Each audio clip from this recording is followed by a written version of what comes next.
Hello,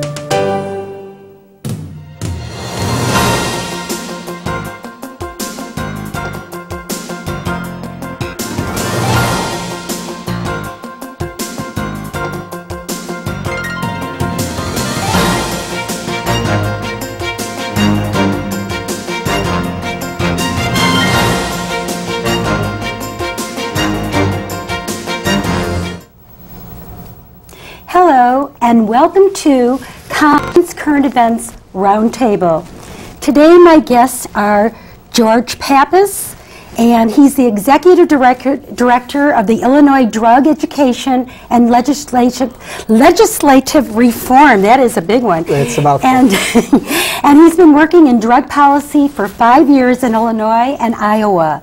He's been working with patients and lawmakers on educating the public about medical cannabis, or we know it as marijuana. That's the other terminology, but George is going to teach us the correct word, for 3 years.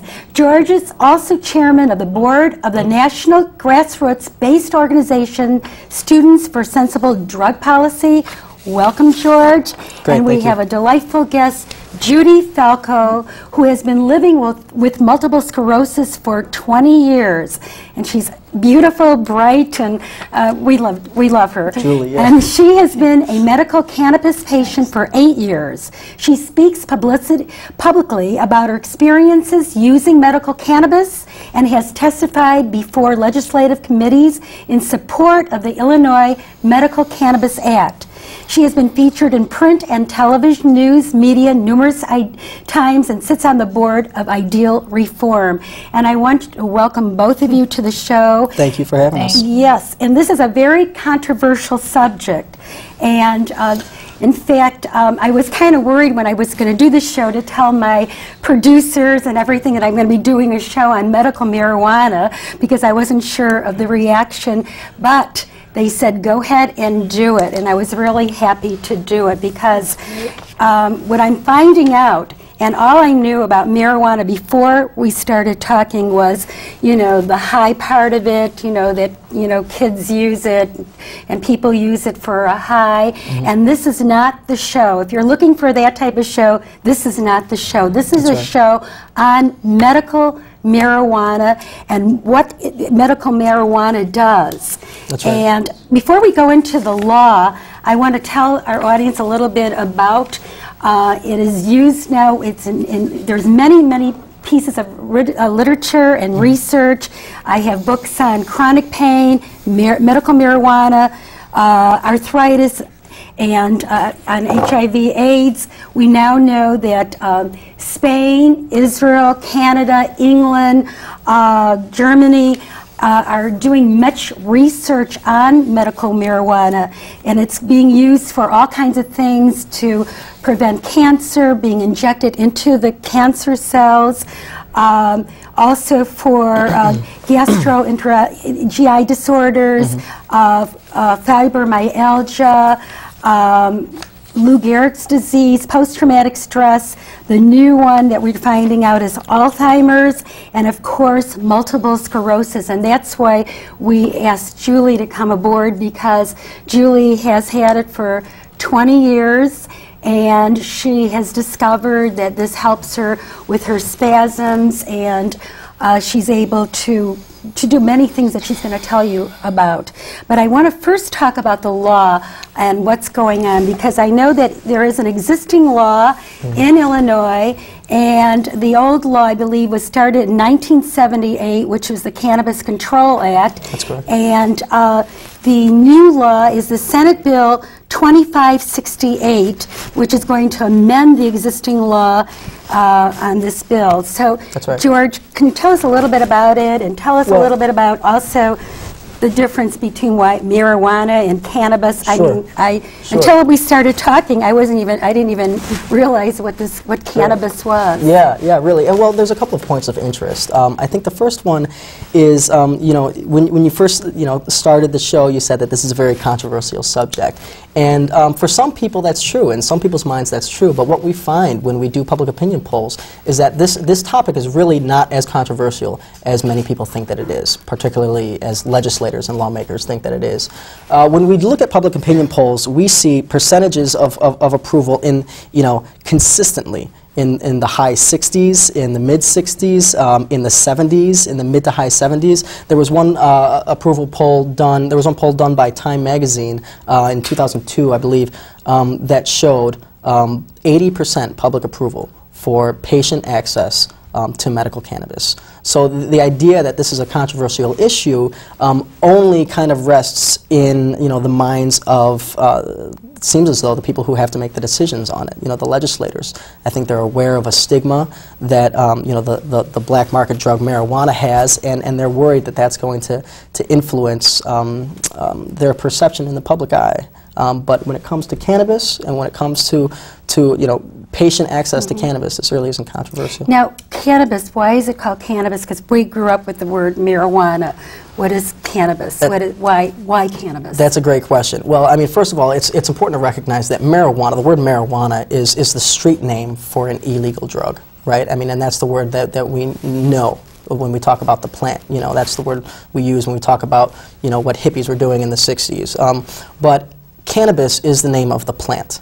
Cannabis, you have cannabis sativa, you have cannabis indica, it's the scientific name of the plant. And that's all that this is. I mean, this is not, this is just a plant. It's not something that's really manufactured, that people are adding things to. It's just a natural plant. And so, by calling it, cannabis, it's just, calling it what it is, and it's not attributing any sort of labels or negativity, such as its, the public perception of its use as an illegal, underground black market drug. The first time I heard about marijuana or cannabis, whatever, was to lower the pressure of glaucoma. That was the only time I've heard it. Just in the last couple of years, that's what it does. But I found out, and I'm really shocked of all the research that's going on with this drug. And maybe Julie, tell me a little bit about, I know that you've had this we were talking a little bit at lunchtime, and I was, this is really funny because they corrected me on this. I was having lunch today with this wonderful group, and I said, I'm drug-free. I don't take any kind of drugs, nothing. And they said, what are you drinking? I said, I'm drinking coffee. And they said, that is a drug. Caffeine is a drug. And I didn't even think about caffeine being a drug.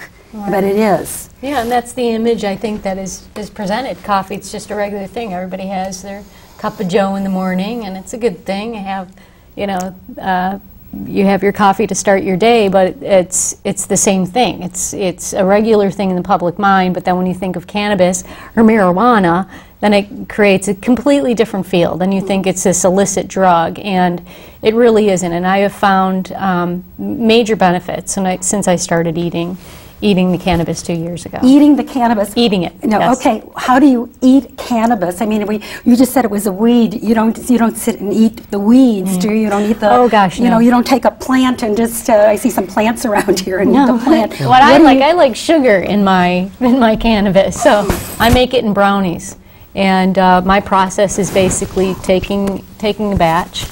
And I actually saute it for an hour in olive oil, the oil that's used in a brownie mix. And I'll saute it to release those essential oils and really get it, get that movement so that it's a consistent batch, so that cannabis is all through the batch of brownies. Okay, now you eat it as a brownie, and then it helps take away the spasms and that you feel, and some of the pain that goes along with multiple sclerosis. I know I asked you earlier today, and you said you couldn't talk about it, and I want to bring it up why you can't talk about it. Is how do you get this? The cannabis. I mean, where do you get your supply of cannabis? I mean, how does it?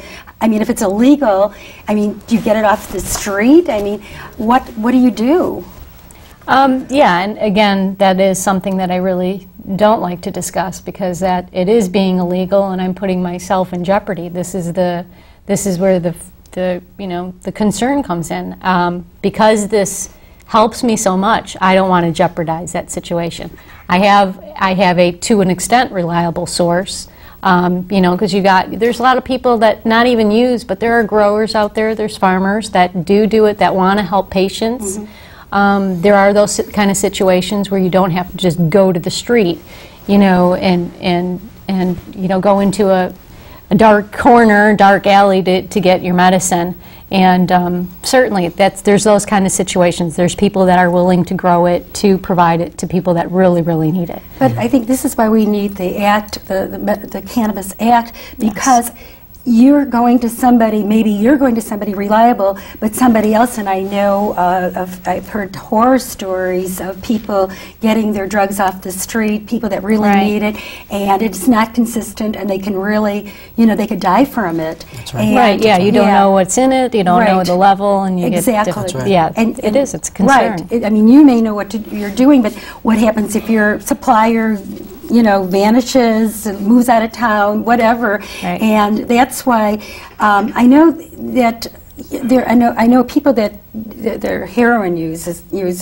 They get methadone. Now they have clinics that they go to, but the people that really need it, people that have cancer, we're talking about people that have bladder, you know, existing bladder and GI and multiple sclerosis and all kinds of things that they're finding. There is no source for these people to go to. I know there's some ophthalmologists that do. I think they do have it for some of their glaucoma patients, but well, not in Illinois. Not in Illinois. But we're in some of the states. We have 12 states now that have passed. Well, 11 states that have passed medical cannabis laws that protect their patients and, you know, and doctors. They're using the doctors can use them, or what? No, it's let's be clear. Like, they protect a lot of these laws remove criminal penalties, you know, for cannabis possession, and they allow doctors to recommend cannabis, which is a ruling that the Supreme Court upheld, which is, you know, the right of doctors to recommend anything that they feel, you know, could help their patients. You know, it's freedom of speech. But I mean, but I want to touch on this because it's an important issue. I mean, let's be clear. This is going on right now. I mean, there are many patients just like Julie out there who are using cannabis, and it's because this is widely known now. This has been a matter of public debate for some time now. Research is coming in from all over the world showing that cannabis is helpful and it's beneficial, and it could be beneficial in a number of different ailments and treating a number of ailments. So patients are actively seeking this out.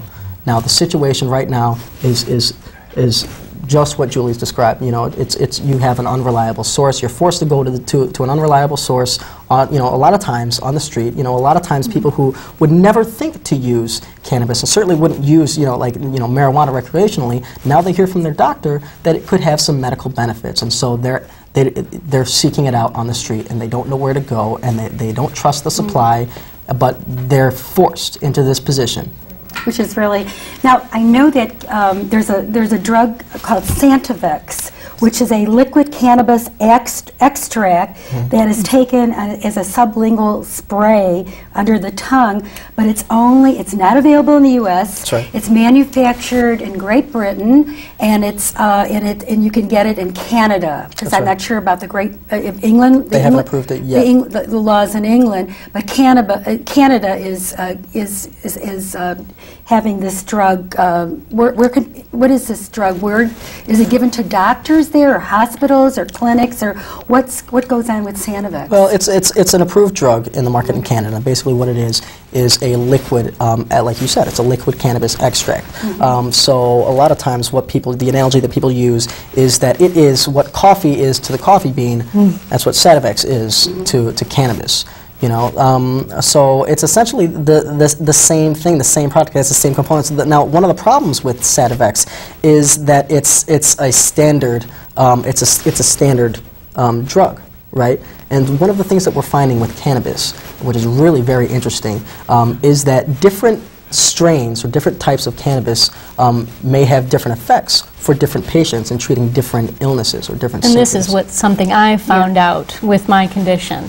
And since eating it, and when I did smoke it, you know, started smoking it for medical reasons, like 6 years ago, yeah, I would only smoke it every once in a while. And you know, I just wanted to help the insomnia. I wanted to help the leg spasticity. But I think it aggravated my headache, so I didn't do it consistently. Once I started eating, I take like a cube the size of a die, or like one of those caramels you get in the fall for taffy apples, you know, little caramel bags, about that size or a little bigger. I'll take that size 3 times a day, every day, and keep it consistent in my body. And I have noticed over this last 2 years by doing that, that it helps with that insomnia, helps with that leg spasticity, the same thing like when I smoke it, but it also helps with my bladder urgency. It quiets that down.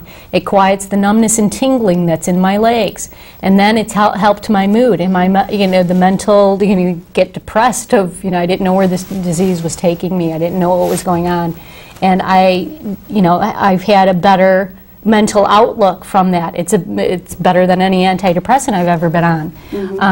And I've been on a lot of different pharmaceuticals that would give me major side effects, each and every one of them, that would compound my situation, making me worse and you know, putting me in a different state than dealing with other symptoms that come up from other pharmaceutical, you know, taking those chemicals, and I'm very sensitive to that. Because a lot of chemicals that you take from pharmaceuticals can affect your liver, and then you have to have blood work done every couple of months to make sure that your liver... This is going through my liver, too, by eating it. Instead of going through my lungs, it's going through my liver. And so there's no side effects, and there's no side effects. It's right here. Water. I get a little dry mouth. That's it. Yeah. That is it. I have not noticed any other side effects. You know, and this is an argument that the FDA, or rather the DEA and the, you know, administrative bodies. Oh wait, and it's not even a side effect, because you know, you got to have how much water in a day? Yeah, you have to have a lot of water in a day. So that's actually a benefit. So when have you ever taken a medication that you get this added little bonus to go, okay, that'll keep my water intake where it's supposed to be? Well, they talk about in Atlanta, Georgia, the American Urology Association is doing a lot of work with this drug because it suppresses bladder overactivity and intestinal cystitis. It says a study. So there's a lot of studies going on and a lot of research. And I think this law, which I think is so important to have, is so that what we're looking for is so that that people can get this, you know, like as a pharmaceutical, that it can be gotten at a pharmacy, like at one of your, you know, Walgreens or one of your pharmacies. Dr. Cahnmann, I did want to comment before, because we kind of got off track on the subject of the different strains and it being. So by saying this to you with all the symptoms that it's benefited for me, we know that there are possibly 60 to 400 cannabinoids within a plant. We know of 64. We know of 64. So I guess I try to wrap my mind around, what if one cannabinoid in this plant is working on that bladder? Maybe another cannabinoid is working on my leg spasticity. Another one's working on... Because they're all different varieties. They're all different. So yeah, and each strain that I get is different. It affects me differently. That's why research on it, Julie, is so important, because it seems like you know what you're doing, but a lot of other people wouldn't know what they're doing. I mean, you seem to be, you know your body pretty well, and you know what's, you know, but go ahead, George. Yeah, no, and I was going to say, and that's, I mean, it seems as though, I mean, from what I know from working with, you know, Julie and other people, is that it's kind of a trial by error, you know? You begin to know what strains work best for you, but the difference is that it's so, the side effects are so relatively few and relatively benign compared to other drugs that it's totally, it's you know, comparatively safe for patients to do this, you know, and now, like I was figure out your titration, how much you should take. Because I was going to touch on what the FDA is saying is that, you know, oh, this has been deemed unsafe for use because it affects, you know, memory and you know, it impairs your ability, it impairs motor functions. I mean, and for the FDA and the DEA and, you know, organizations like this to come out and say that somebody in Julie's position or somebody who's, you know, terminally ill with cancer or HIV is worried about their motor impairment with all the other drugs that do the exact same thing except worse. Oh, I got a point. This is to add to your intro coming on the show too, is to say this isn't just something that you get high off of, or, you know, to take it for highness. Because the kids go I don't get high. Medical patients really don't get high. You don't feel that. It's because whatever it's touching your pain first and foremost. It's something that you need in your body. When we're talking about the high is more for like kids that experiment with it, and they get, Well, yeah, let me they're ask not this looking- question. yeah. If you start taking this drug, and people, that I think this is a point, they think that it's going to lead to becoming an addict, a heroin addict, Gateway, or it's a gateway to other drugs. Sure. Is that you heard of the word Bubba Mindset, little grandma tale, or is it actually is this true or not? Is this a falsehood? I don't feel like, I think there was a study on this very thing too, of by taking cannabis, that it really lessens having to take other medications. 2 years ago, I was on an injectable drug called beta-seron to slow the progression of the MS. Gave me awful side effects, flu-like symptoms, everything. I was on it for 10 years. Okay. And every time I took it, no doubt, probably 98% of the time I get those side effects. I was on Xanaflex, a muscle relaxer, that I felt like I was on alcohol, actually, when I took this drug. And alcohol is a drug, and that's legal. Right. And that gives you, what's the benefits of alcohol? Usually alcohol was given to, years ago when they didn't have any kind of analgesics, anything to help, like people had to pull their tooth, had their teeth pulled, they used to put alcohol. This was given to suppress pain while you're getting your teeth pulled, and now we're using it as a the people are drinking it. Well, yeah, but that I just want to say one thing. I noticed my directors are giving me that we're running out of time, and I think right now I just want to turn this over to George. What can we do? And if we have a little more time, and I think we're going to have to invite you guys back because a half-hour show on this. There's too much. And I'd like to bring one of the cover a lot. senators also into the next time into the roundtable. But I want to ask you, what can we do as far as the act to for the government? To what should we do? Well, contact. What do you need? Well, first of all, there's a couple of things that you can do. Number one, contact your senator. I mean, this bill it passed the Health and Human Services Committee for the first time since 1978, when Illinois actually passed its initial medical cannabis law, which has been ineffective since then for a couple of different reasons. But contact your senator.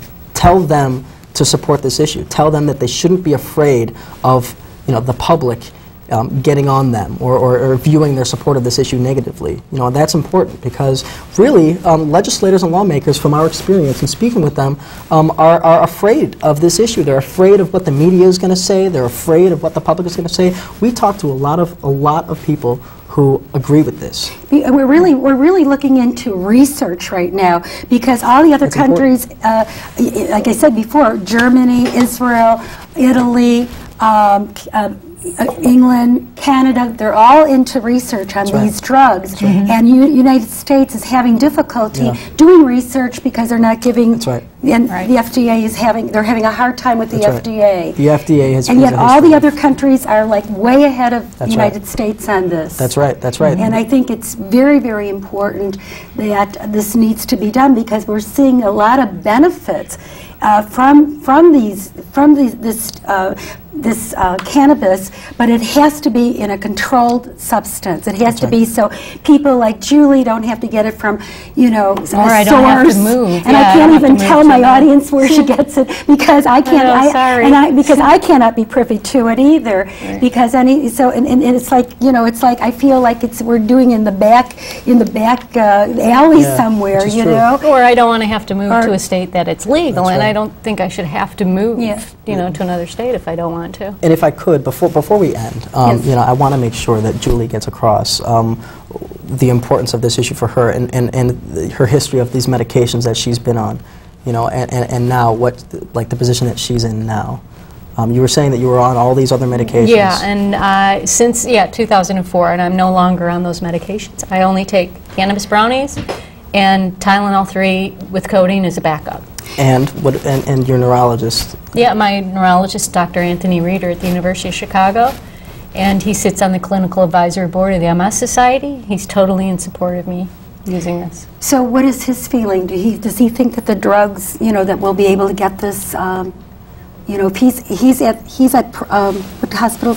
University of Chicago. University of Chicago Hospital. Yes. And he sees that you're getting benefits Yes. from this. Yes, People please. like that, we need to get all these doctors that especially sit on university And I think that's medical important centers. for your audience too, is not alone contacting the senators, that's one thing they can do, but also just talk to their doctors, Right. see how they feel about it, just to get their support, from using this too, or not even using it, but just questions, or have that dialogue, start opening it up and not like a closed door in the closet kind of thing. That's right, Exactly. that's right. And when you lobby, let me ask you something. I know we spoke earlier. We still have a few more minutes, Yeah, it's up to legislative, yeah. which I thought we have a little bit more than I thought we did. I just want to ask you, as a lobbyist, Well- what do you do in Springfield? You go to Springfield. You go to where do you Sure. go? Well, I mean, we speak with legislators, Okay. and sometimes it's in their home offices, and they're in their home districts, and sometimes it's in Springfield.